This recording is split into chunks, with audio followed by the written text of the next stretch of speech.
There's a bigger dream waiting for you, just waiting for you to step into it. Everything you try to do is already done. So when I figured that out, what I'm putting out is what's coming back. Let me get real clear about what it is I'm putting out. Real clear. So I read a book about 1989 called Seed of the Soul.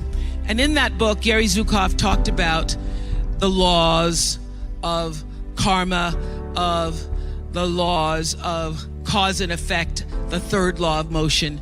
And in that book, he talked about how your intention is always one with the law. Meaning, before you even think about a thing, you have an intention for the thing. And that the intention is going to determine the outcome. That's why the same people can go to the same church service and somebody walk down the aisle just to be seen to put some money in the church, and somebody else who just goes and just has a little bit to offer. The intention with which you give, the intention with which you serve determines the outcome. So when I figured that out, I went, whoa. I changed everything I did on my show. I called in the producers and I said, from this day forward, I will no longer be speaking to the KKK. I will no longer be speaking to people who are fighting each other in a way that it is damaging to the character of myself and other people who watch. From this day forward, I am only going to do intentional television. So it is my intention to fulfill the dream of the Creator. It is my intention to live to the highest calling and be pressed to the mark of the highest calling that I have come to do. And when you can ask the Creator, ask that which made you you, what is your dream for me? I guarantee you, instead of you trying to define the dream, what is your dream for me? If you're able to lean into the dream that the universe and all the forces of light and love and power and grace by all the names that we call God has for you, nobody can touch you. Every single day, I would have a pre-show meeting and have the producers come in and state to me, what is your intention? How do we want to use whoever is on this show, whatever is happening on this show, to serve the audience in a way that fulfills the mission of uplifting, enlightening, encouraging, as well as entertaining? And if it doesn't do that, then I can't do it. There's a bigger dream waiting for you, just waiting for you to step into it. To step into it. Your life is big. Your life is huge. And we spend so much time wanting to be in somebody else's life. And you don't get honored, you don't get revered, you don't get celebrating wanting what somebody else has, because that which created you, divine intelligence that dreamed you from before your ancestors ever knew they would become your ancestors, that which dreamed the seed of you, wants you to know how special, how wondrous, how mysterious, how complex, how glorious, how phenomenal you are. And you get no credit messing in somebody else's territory or trying to have power over something you have no control. Another one of my favorite teachings is The Wizard of Oz. When the Wicked Witch of the West says, go away from here because you don't have any power here, you have no power in any territory other than your own. Oh, but you are the master of that. You get to be the master of your own fate. You get to be the captain of your own soul. And if you just manage that, if you just took care of your territory, oh, the glorious, glorious, glorious, wondrous, wondrous opportunities and possibilities that are waiting for you. So the question is, what are you resisting? What are you pushing against? What are you not allowing? What are you blocking because you have this idea of who and what you're supposed to be, instead of leaning into the dream that's already been created and waiting for you? It's waiting for you. And the second, it's an instant thing. It's a shift in the way you see yourself and the power from which you have come. I went through some tough times after I left the Oprah show. I made a conscious decision that when I felt I had said all that I could say and the audience had heard it, that I would move on and that I would not spend my life regretting or trying to hold on to what used to be or hold on to what I had. So I dreamed this dream of starting a network. And in the beginning, it was a struggle. It was a struggle because honest to goodness, I did not know what I was doing. I was trying to figure it out. I thought that the Oprah show audience would follow us to OWN. And then I realized y'all didn't have cable.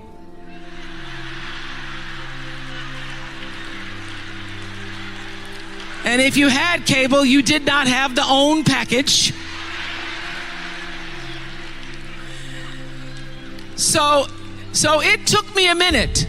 And unlike most people who you get to have your mistakes in private, some don't go right in your life, you get to sulk about it in private. If I make a mistake, it's on the CNN crawl or the CNN news. So when I was in the climb and there were so many wonderful owners, I see Churl Action Jackson here. There were so many wonderful owners, people who said, oh, we're going to stand with you. We're going to stand by you. Thank you, Roland Martin. There were so many people who said, listen, we believe that this can happen. So I dreamed the dream along with Tyler Perry, who was my friend, who came to me and said, Tyler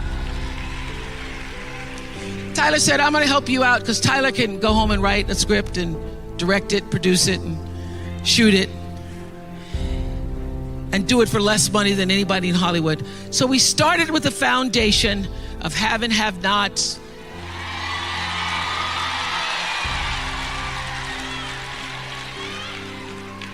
If loving you is wrong, love thy neighbor, Mama Hattie.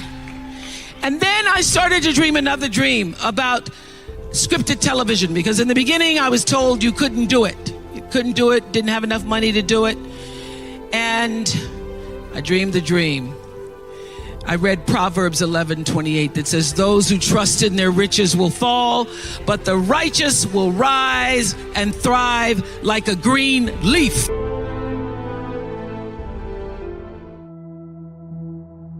It was very difficult for me to figure out where my boundaries were, because I'd grown up poor and didn't have anything. So it's easy when you don't have anything and people ask you for money. And they say, I need $500. And you say, I don't have it because I'm just trying to get my rent paid. It's harder when your multi-million-dollar salary is now in the paper and you get a lot of friends and cousins you didn't have before. So how do you set boundaries for yourself? I was having trouble setting boundaries for myself for even strangers. People would just show up at my door in Chicago and say, Oprah, I left my husband, please help me. And I would, because she knows I have it. So what I learned is that, the reason why people keep showing up is because my intention is to make them think that I'm such a nice person that you can ask me for anything you can get me to do anything. I'm going to say yes. I'm going to say yes. So when Stevie called me this time, I thought I'd try out my first no on Stevie. Let's start big. He wanted me to donate some money to a charity, and I didn't want to donate to the charity because I have my own charities and I care about a lot of people, but the problem is when you have money, everybody thinks you just want to give to everything. So every letter I ever get starts with, "We know you love the children." Yes, I do love the children, but somebody else is going to have to help the children. So I said to Stevie, no. And as a person who has that disease to please, I was waiting for him then to say, "I will never speak to you again. I will never call you. I will never sing a song for you." And he didn't. He just said, "Okay." "Okay? Okay, it's okay?" He said, "Okay, check you later." And what I learned from that is, many times you will have angst and worry about things and put yourself in a state when the other person really isn't even thinking about you. So learning that I could specifically determine for myself what the boundaries were for me, what I wanted to do, give my money, give my time, give of my service to who I wanted to give it to when I did, that I get to make that decision. And just because you get 100 requests a week doesn't mean you have to try to fulfill all of that. Just because you have all of these demands on your time and on you doesn't mean that you have to say yes. You get to decide because you're the master of your fate. The captain of your soul, as William Ernest Henley said in Invictus. And understanding that really changed the meaning of my life in that I was no longer driven by what other people wanted me to do, but took charge of my own destiny, making choices based upon what do I feel is the next right move for me. Quincy Jones discovered me. And it's so interesting to me because when I was working as a television newswoman in Baltimore, and really all I wanted to do was be an actress, but I was doing television, and I felt at the time, well, I can't quit this job because this is what everybody else wants to do. And if I quit this job, what am I going to do? And I was going to a speech coach at the time that the station had sent me to. The broadcasting school, they sent everybody to the same woman. And I was telling her, I really don't want to do this. What I really want to do is act. And she says, "My dear, you don't want to act, because if you wanted to act, you'd be doing it. What you want to be, my dear, is a star. Because if you wanted to act, you'd be waiting tables in New York. And I thought, now why am I going to wait tables if I'm already working in TV? So I said, well, what I think is going to happen is I will be discovered. Because I want it so badly, somebody's going to have to discover me." And she said, "You just dream. You dream, you're a dreamer." So when it happened, I called her up. I said, "You will not believe this. I got discovered." And it really was a discovery. It's like one of those Lana Turner stories, only it wasn't a drugstore. He was in his hotel room, saw me on TV. It was unbelievable. So the interesting thing about that is that I truly believe that thoughts are the greatest vehicle to change power and success in the world. Everything begins with thoughts. I mean, the chairs that we're sitting in, the room that we're in, all started because somebody thought it. So I thought up The Color Purple for myself. I know this is going to sound strange to you. I read the book. I got so many copies of that book. I passed the book around to everybody I knew. If I was on the bus, I'd pass it out to people. And when I heard that there was going to be a movie, I started talking it up for myself. I didn't know Quincy Jones or Steven Spielberg or how on earth I would get in this movie. I'd never acted in my life, but I felt it so intensely that I had to be a part of that movie. I really do believe I created it for myself. I wanted it more than anything in the world and would have done anything to do it. Anything to do it. Turn your wounds into wisdom. You will be wounded many times in your life. You'll make mistakes. Some people will call them failures. But I have learned that failure is really God's way of saying, excuse me, you're moving in the wrong direction. It's just an experience. Just an experience. I remember being taken off the air in Baltimore, being told that I was no longer being fit for television and that I could not anchor the news because I used to go out on the stories. And my own truth was, even though I'm not a weeper, I would cry for the people in the stories, and which really wasn't very effective as a news reporter, to be covering a fire and crying because the people lost their house.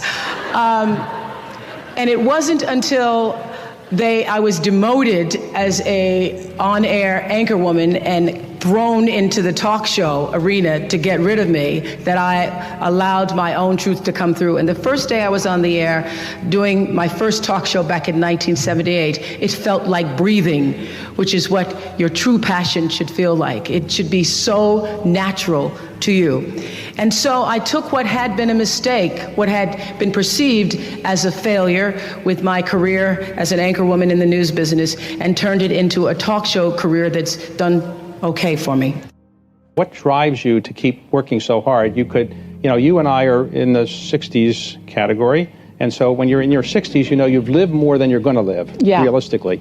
So when you realize you've lived more than you're going to live, you can say, why not relax a little bit? Why not just ease up? Why have you decided to even work harder than you did before?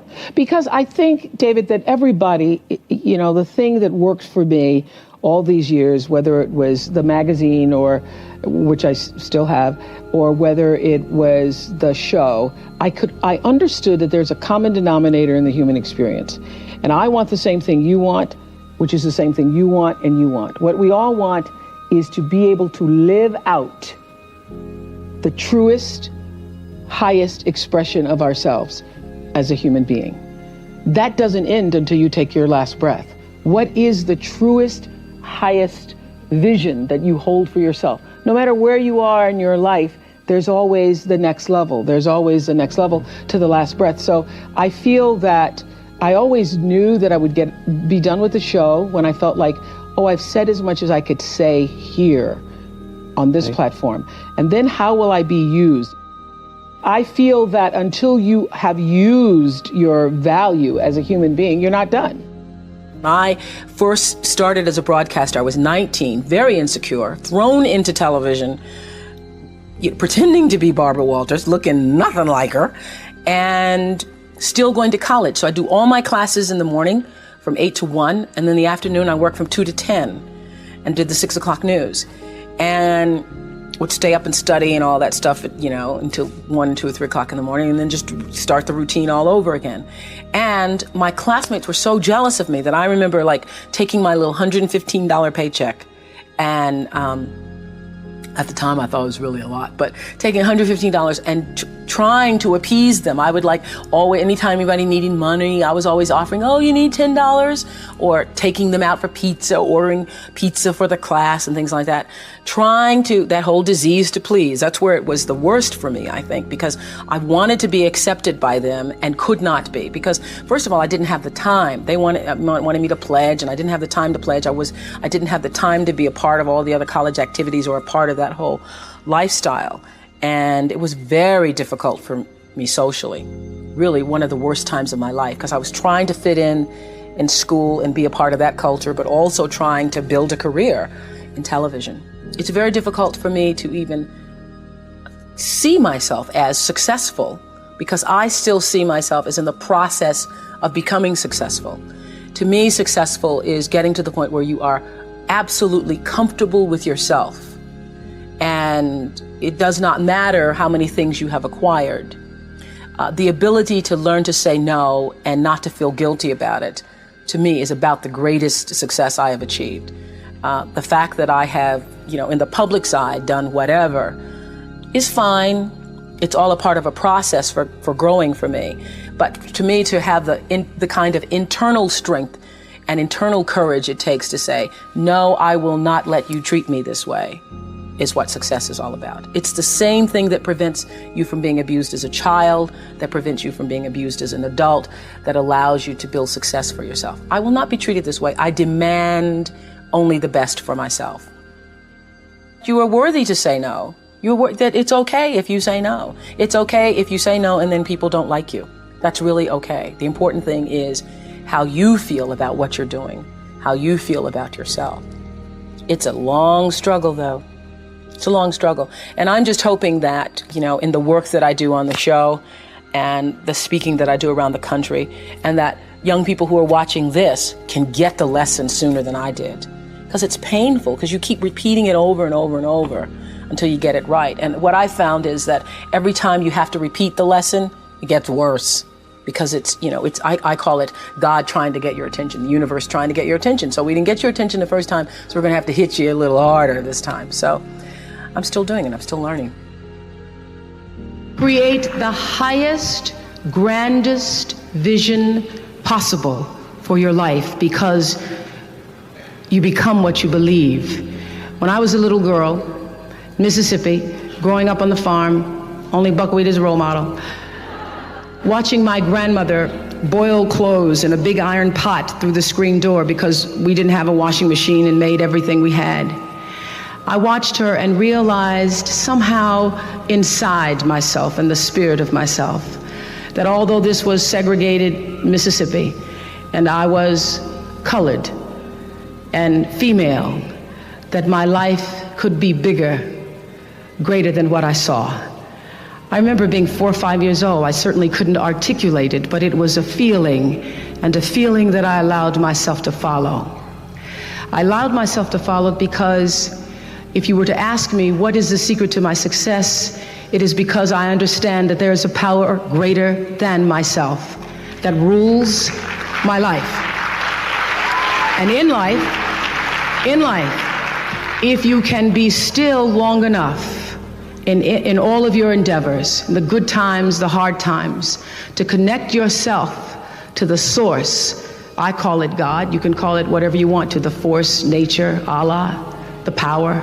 If you can connect yourself to the source and allow the energy that it is your personality, your life force, to be connected to the greater force, anything is possible for you. I am proof of that. I think that my life, the fact that I was born where I was born and the time that I was and have been able to do what I've done, speaks to the possibility, not that I am special, but that it could be done. I have paid attention to my life because I understand that my life, just like your life, is always speaking to you, where you are, in the language, with the people, with the circumstances and experiences that you can understand and interpret if you are willing to see that always life, God, is speaking to you.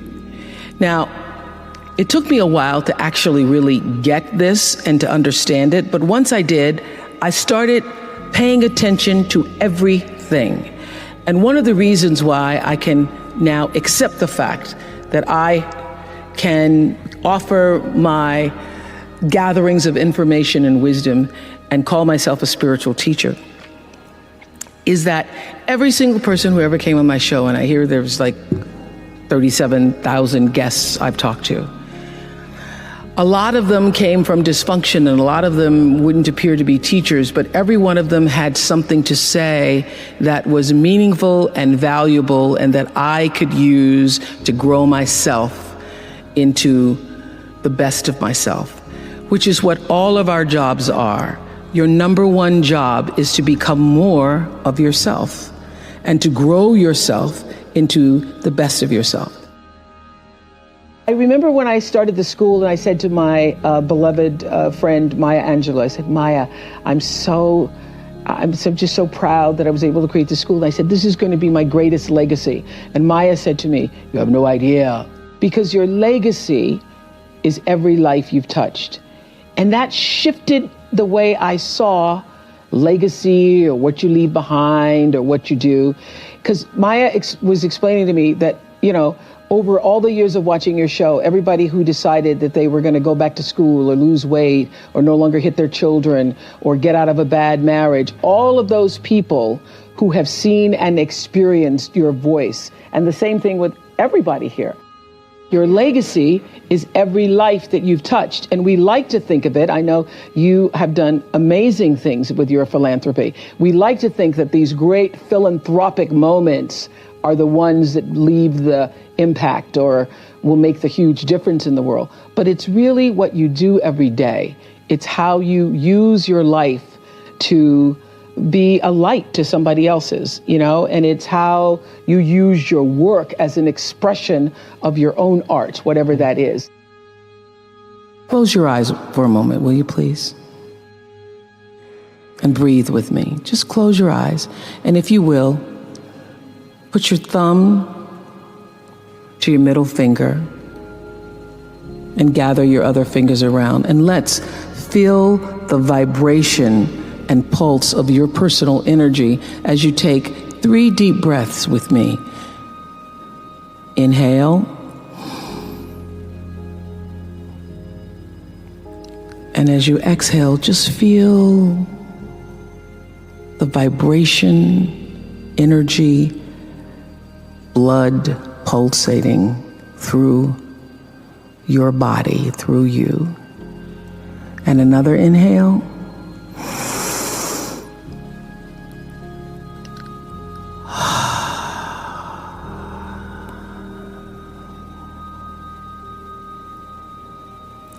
And another inhale.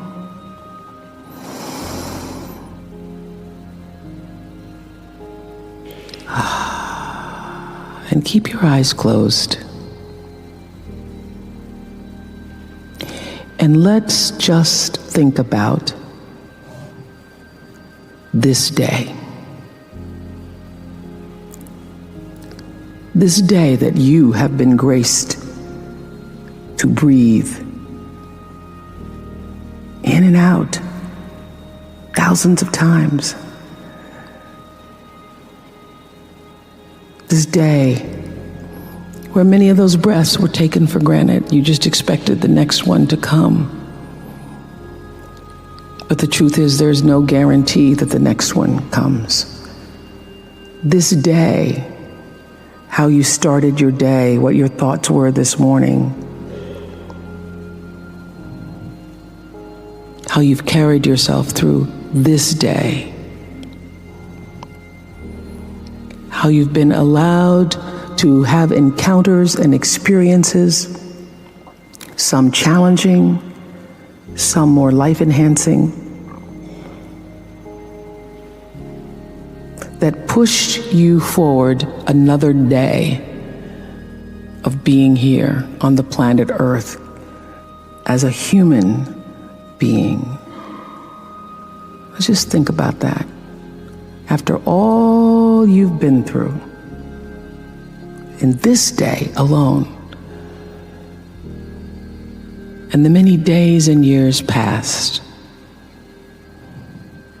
how you got here to this prestigious, esteemed university, the choices you made that have brought you to this day.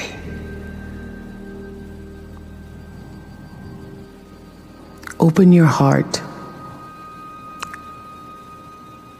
and quietly to yourself say the only prayer that's ever needed. Thank you. Thank you. Thank you. You're still here. And you get another chance this day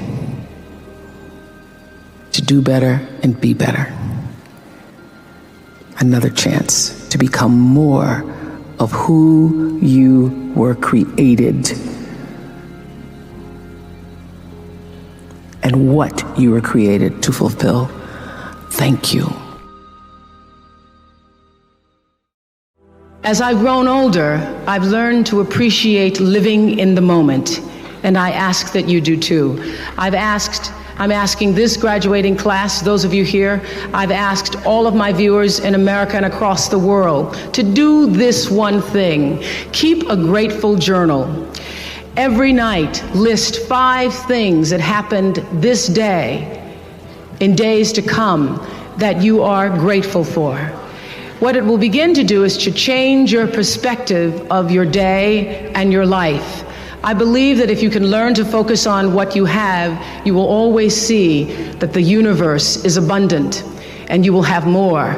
If you concentrate and focus in your life on what you don't have, you will never have enough. Be grateful. Keep a journal. You all are all over my journal tonight.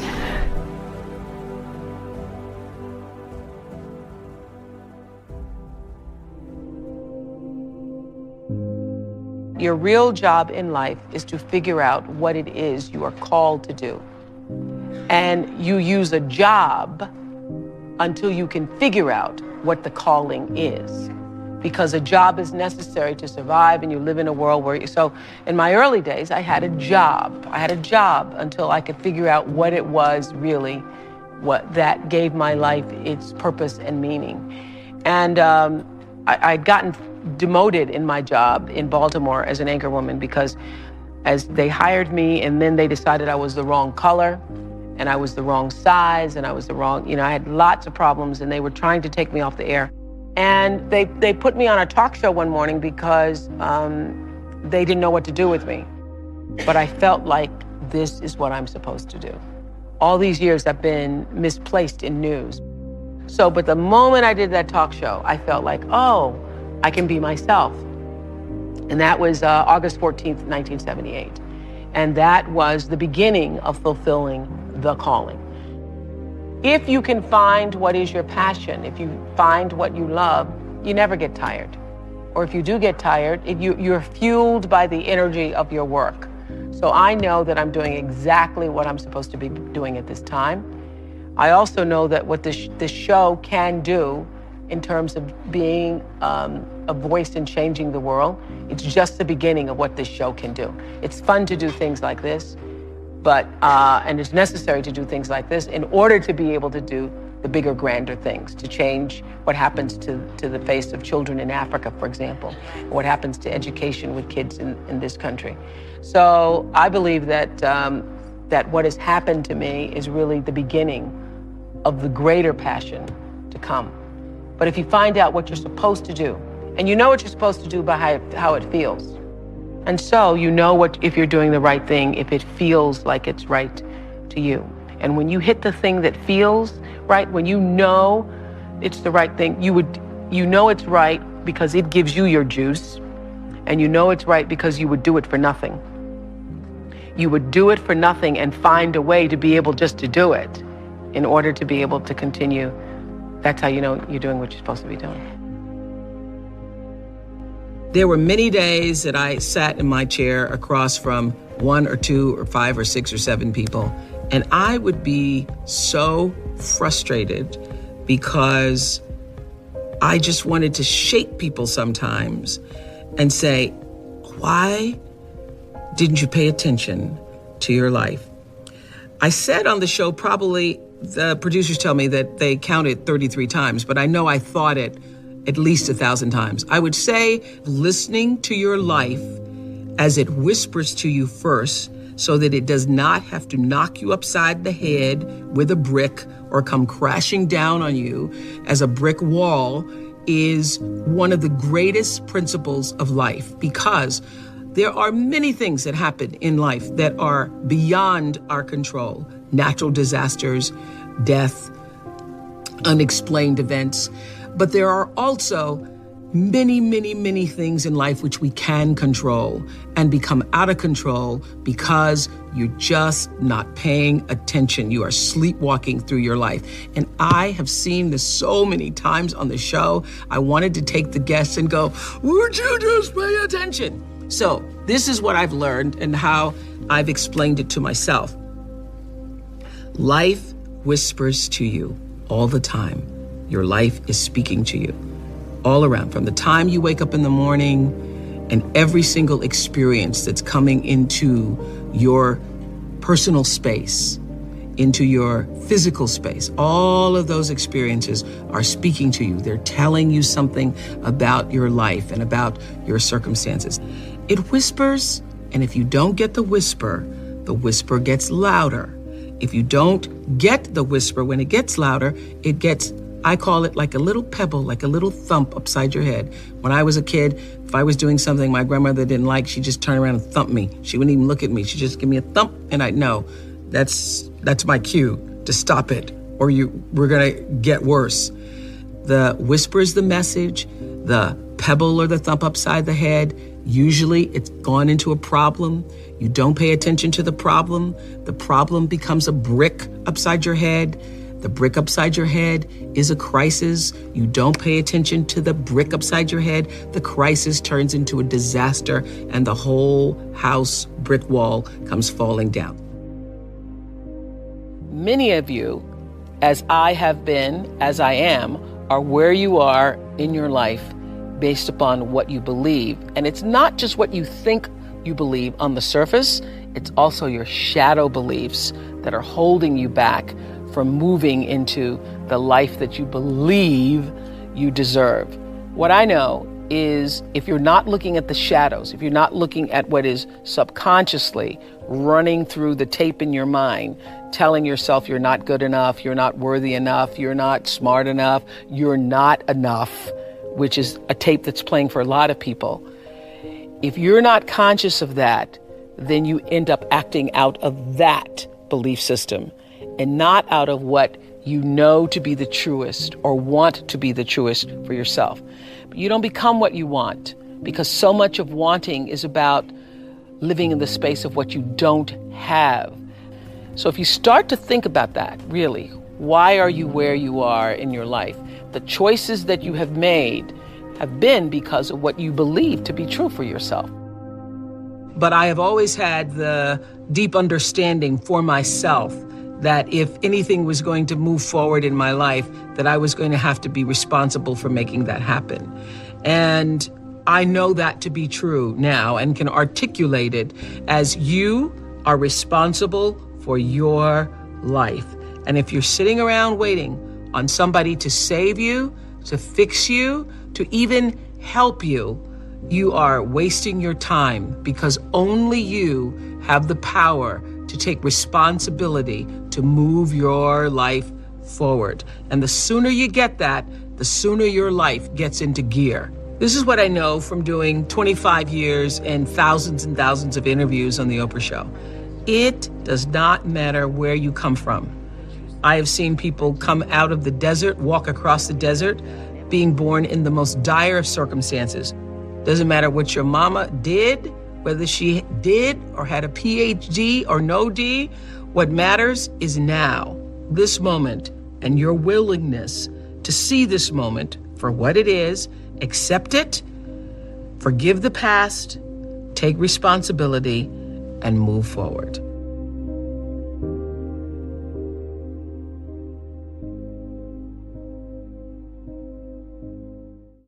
My one hope today is that I can be a source of some inspiration. I'm going to address my remarks to anybody who's ever felt inferior or felt disadvantaged, felt screwed by life. This is a speech for the quad. Well, I was on television by the time I was 19 years old. And in 1986, I launched my own television show with a relentless determination to succeed. At first, I was nervous about the competition, and then I became my own competition, raising the bar every year, pushing myself as hard as I knew. Sound familiar to anybody here? Eventually, we did make it to the top, and we stayed there for 25 years. The Oprah Winfrey Show was #1 in our time slot for 21 years. And I have to tell you, I became pretty comfortable with that level of success. But a few years ago, I decided, as you will at some point, that it was time to recalculate, find new territory, break new ground. So I ended the show and launched OWN, the Oprah Winfrey Network. 1 year later, after launching OWN, nearly every media outlet had proclaimed that my new venture was a flop. Not just a flop, but a big, bold flop, they call it. I can still remember the day I opened up USA Today and read the headline, "Oprah not quite standing on her own." It really was, this time last year, the worst period in my professional life. I was stressed and I was frustrated, and quite frankly, I was embarrassed. It doesn't matter how far you might rise. At some point, you are bound to stumble, because if you're constantly doing what we do, raising the bar, if you are constantly pushing yourself higher, higher, the law of averages, not to mention the myth of Icarus, predicts that you will at some point fall. And when you do, I want you to know this, remember this: there is no such thing as failure. Failure is just life trying to move us in another direction. Now, when you're down there in a hole, it looks like failure. So this past year, I had to spoon feed those words to myself. And when you're down in the hole, when that moment comes, it's really okay to feel bad for a little while. Give yourself time to mourn what you think you may have lost. But then, here's the key: learn from every mistake, because every experience, encounter, and particularly your mistakes, are there to teach you and force you into being more of who you are. And then figure out what is the next right move. And the key to life is to develop an internal, moral, emotional GPS that can tell you which way to go. But the challenge of life, I have found, is to build a resume that doesn't simply tell a story about what you want to be, but it's a story about who you want to be. It's a resume that doesn't just tell a story about what you want to accomplish, but why. A story that's not just a collection of titles and positions, but a story that's really about your purpose. Because when you inevitably stumble and find yourself stuck in a hole, that is the story that will get you out. What is your true calling? What is your dharma? What is your purpose? For me, that discovery came in 1994 when I interviewed a little girl who had decided to collect pocket change in order to help other people in need. She raised $1,000 all by herself, and I thought, well, if that little 9-year-old girl with a bucket and a big heart could do that, I wonder what I could do. So I asked for our viewers to take up their own change collection, and in 1 month, just from pennies and nickels and dimes, we raised more than $3 million that we used to send one student from every state in the United States to college. And together we built 55 schools in 12 different countries and restored nearly 300 homes that were devastated by Hurricanes Rita and Katrina. So the Angel Network, I've been on the air for a long time, but it was the Angel Network that actually focused my internal GPS. It helped me to decide that I wasn't just going to be on TV every day, but that the goal of my shows, my interviews, my business, my philanthropy, all of it, whatever ventures I might pursue, would be to make clear that what unites us is ultimately far more redeeming and compelling than anything that separates me. Because what had become clear to me, and I want you to know, it isn't always clear in the beginning, because as I said, I'd been on television since I was 19 years old. But around 94, I got really clear. So don't expect the clarity to come all at once, to know your purpose right away. But what became clear to me was that I was here on earth to use television and not be used by it, to use television to illuminate the transcendent power of our better angels. So this Angel Network, it didn't just change the lives of those who were helped, but the lives of those who also did the helping. It reminded us that no matter who we are, or what we look like, or what we may believe, it is both possible and, more importantly, it becomes powerful to come together in common purpose and common effort. In our political system and in the media, we often see the reflection of a country that is polarized, that is paralyzed, and is self-interested. And yet, I know you know the truth. We all know that we are better than the cynicism and the pessimism that is regurgitated throughout Washington and the 24-hour cable news cycle. We understand that the vast majority of people in this country believe in stronger background checks because they realize that we can uphold the Second Amendment and also reduce the violence that is robbing us of our children. And we understand that most Americans believe in a clear path to citizenship for the 12 million undocumented immigrants who reside in this country, because it's possible to both enforce our laws and at the same time embrace the words on the Statue of Liberty that have welcomed generations of huddled masses to our shores. We can do both.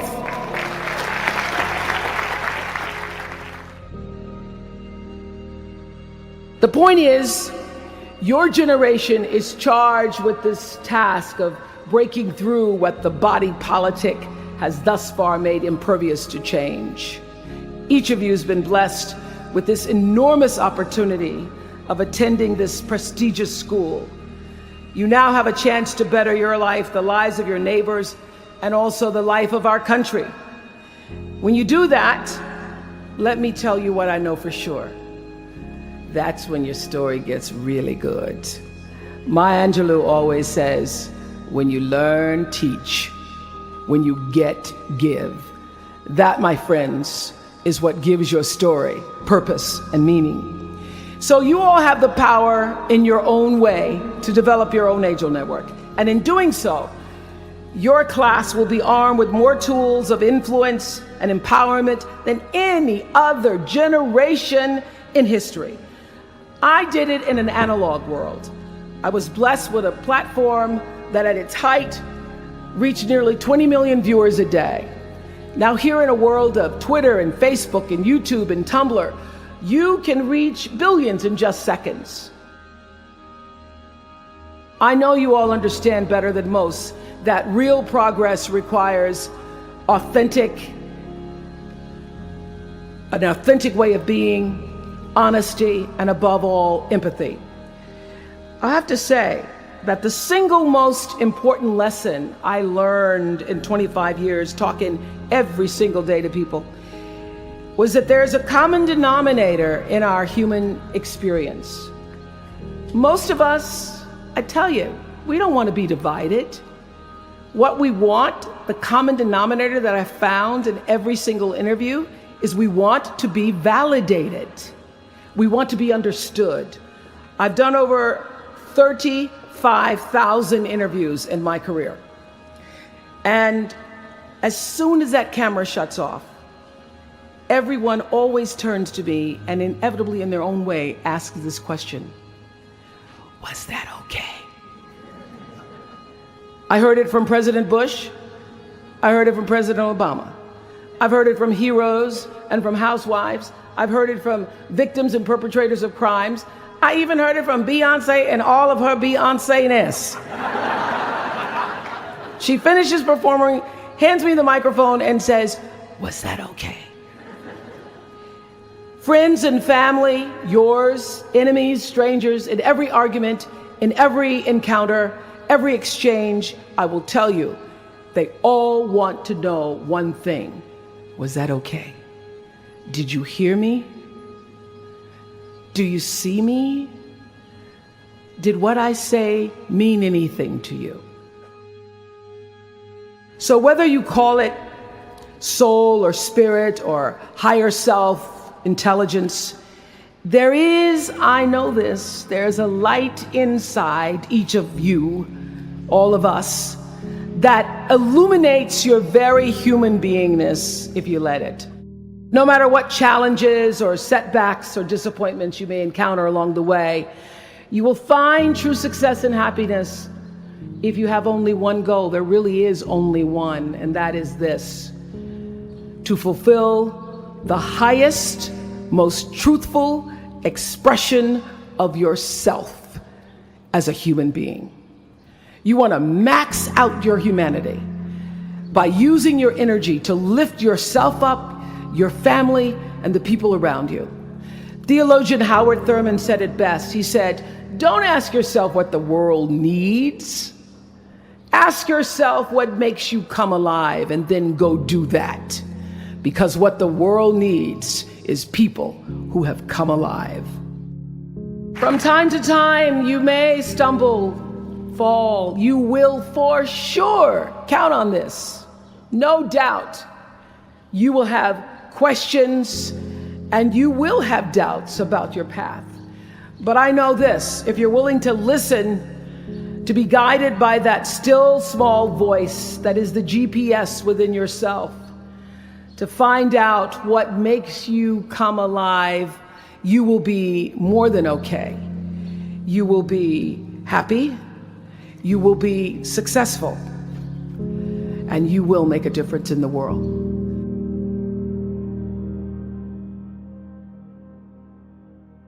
The three things that I want to leave with you, just these three. I could do 10, I could do a whole life class. But just these three things will carry you if you let them. First and foremost, knowing who you are. Knowing who you are. Being able to answer this question: who am I? And what do I want? Who am I really? My answer is I am God's child. I am that which is born of all that is. I am, as Pierre de Chardin said, a spiritual being having a human experience. Come trailing the breath of the ancestors yet, but trailing the breath of the angels, and understanding that because I am connected to the source of all that is possible for me. That's who I am. And what do I want? I don't want to just be successful in the world. I don't want to just make a mark or have a legacy. The answer to that question for me is I want to fulfill the highest, truest expression of myself as a human being. I want to fulfill the promise that the Creator dreamed when He dreamed the cells that made up me. What do I want? You must have some kind of vision for your life. Even if you don't know the plan, you have to have a direction in which you choose to go. What I've learned is that's a great metaphor for life. You want to be in the driver's seat of your own life, because if you're not, life will drive you.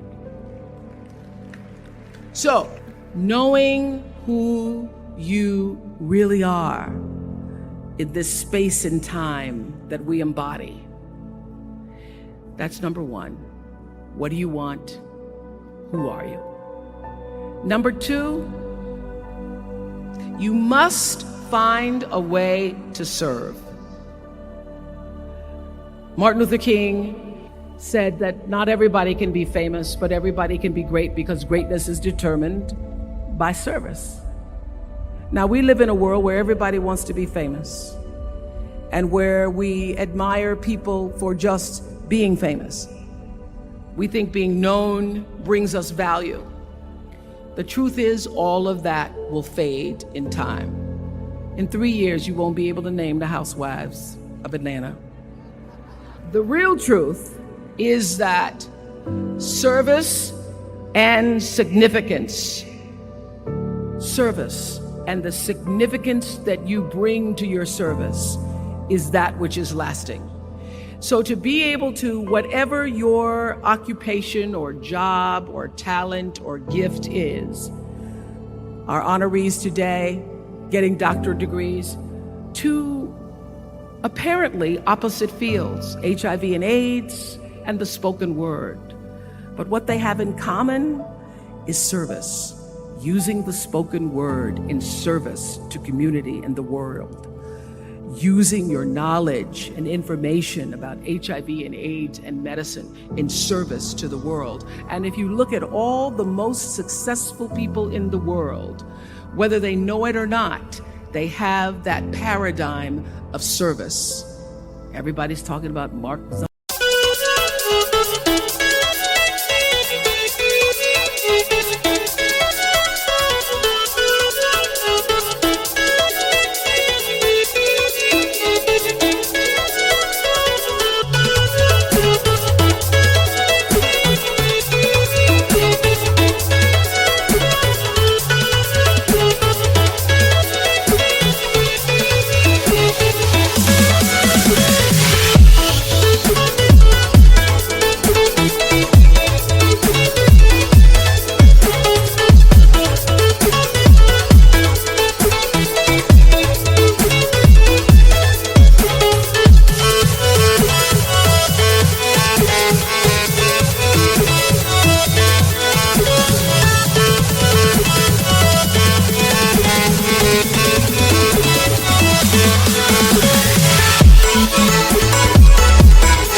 In the IPO, service. Jay-Z rapping, service through the word to people through song. For many years, I was really just happy to be on TV, and people would stop and say, "Oh, you on TV?" "Yeah, I'm on TV. I like being on TV. It's a nice job." And it was about the time that I received my honorary doctorate from Spelman around 1993. So I don't know if that had something to do with it. I thought of myself as Dr. Winfrey. That I went back and I took a long look at what it was I was doing on TV and made a decision that I was no longer going to just be on TV, but I was going to use TV as a platform, as a force for good, and not be used by TV. And I will tell you, my decision to make that significant change in the way I operated on television, using television as a service, changed my career exponentially. Service through medicine, service through art, using whatever it is you produce, your product, as a way of giving back to the world.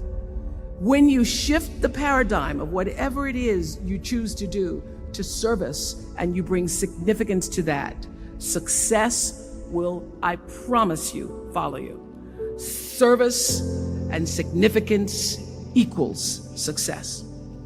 That's number 2. Number 3, it's so simple, but so hard to do. Always do the right thing. Be excellent.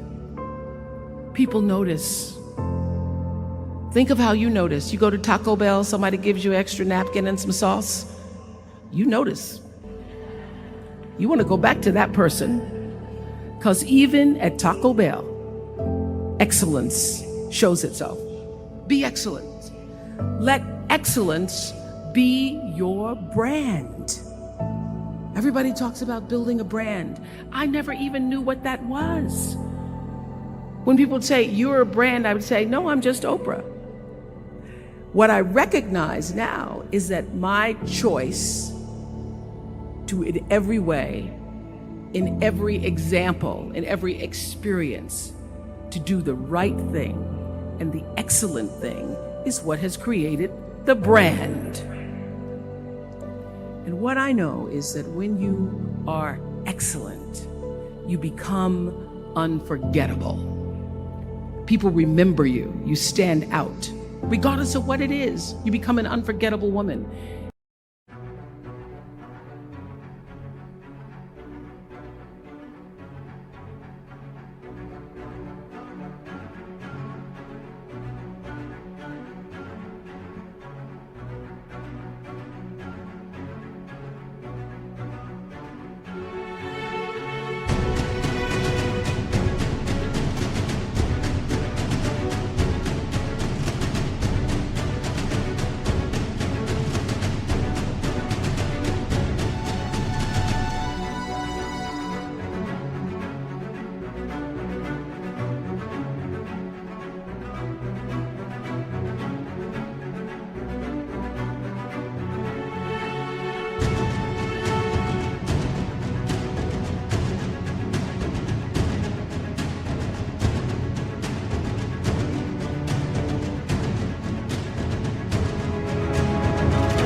And that is what we all want.